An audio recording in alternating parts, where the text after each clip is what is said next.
today and tell you that economic injustice and poverty are holding the African American community down in a way that we cannot overcome. I can lie to you today and tell you that people like the mayor and the governor are to blame for the tragedies happening in our communities. You see, all those things, if I said to you this morning, would probably sound really good, but they would be a lie. If Dr. King was anything, Dr. King was a man of faith. And many people forget that part of his legacy. Dr. King, first and foremost, was a pastor. He was a preacher. And I'm reminded of the scripture that says in the Bible, it says in the book of 2 Peter that God's divine power has given us everything that we need. I am here to tell you today, brothers and sisters, that you have everything that you need. You see, many people are uncomfortable with that part of Dr. King's legacy, and they want to whitewash that part of the legacy and just make the legacy about social change. But without faith, Dr. King had no ability to move social change. When Dr. King walked into a room, he did not talk just about the Constitution or just about the laws. He talked about a God that inspired him to see the equality in all human beings. Many people today are uncomfortable with the idea of religion and politics mixing. Well, I think it's kind of ironic because we are at a school that's named after a pastor and a political figure. Well, how does that work? How do you not put religion and politics together at some level when the legacy of Bobby Kennedy and of his brother was of political and social change, and the legacy of Dr. King was a legacy of faith? Dr. King drew his greatest inspiration from the faith that changed his life.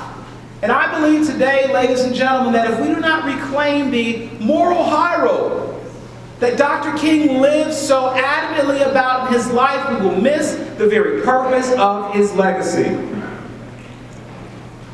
Our history is a history of faith. And in the house, came back and she did not know that I left. Because she was still telling the story. I said, Grandma, you got a lot of stories. And you can go on for hours and hours and hours. But when I was a kid, I didn't understand why she wanted so desperately to tell me these stories. Well, now I understand fully, because if you don't understand where you have come from, you will never understand where you are going.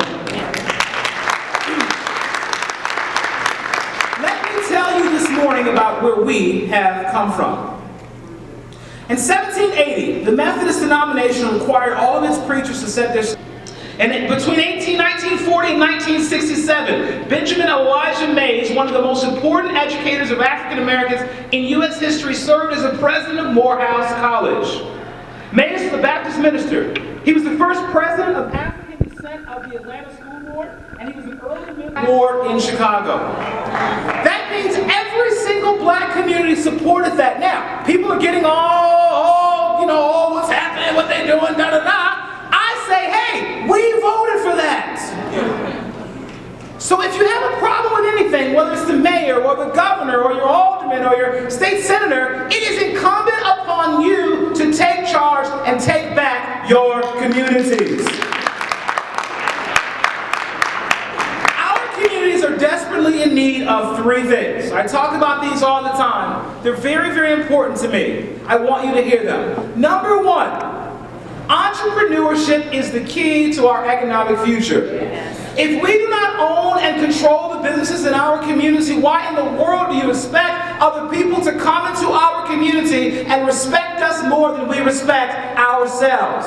If you understand economically, 68 cents on every dollar that is gained by local businesses is reinvested back into a community. 68 cents. That means that if the businesses in your community are owned by the people that live there, then you're going to have reinvestment back in your community. And every one of you, whether you've got $10,000 in the bank, $20,000 in the bank, $200 in the bank, $5 in the bank, 25 cents in the bank. Come on, students, right? Whatever you have, you make a political and economic decision by the money that you spend.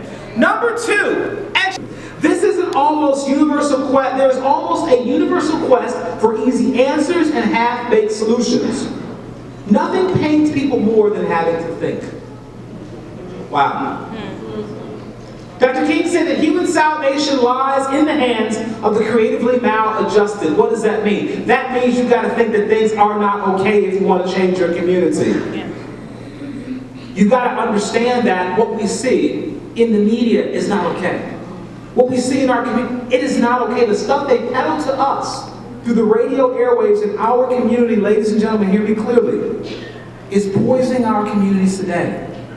And if you care about our community, you will want our kids to hear a different message than what they hear on 92.3 and what they hear at GCI every single day. Okay, let me not, please. Okay. I'm about to sit down. Dr. King also said this: I am not interested in power for power's sake, but I'm interested in power that is moral, that is right, and that is good. Dr. King said science investigates, religion interprets. Science gives man's knowledge, which is power, but religion gives man wisdom, which is control. He also said the ultimate measure of a man is not where he stands in moments of comfort and convenience, but where he stands at times of challenge and controversy. The true neighbor will risk his position, his prestige, and even his life for the welfare of others. He said there are some things so dear, so precious, some things so eternally true that they are worth dying for. And I submit to you today that if a man has not discovered something that he is willing to die for, he isn't fit to live. Dr. King said, I believe that unarmed truth and unconditional love will have the final word in reality. That is why right, temporarily defeated, is stronger than evil when it's triumphant. Dr.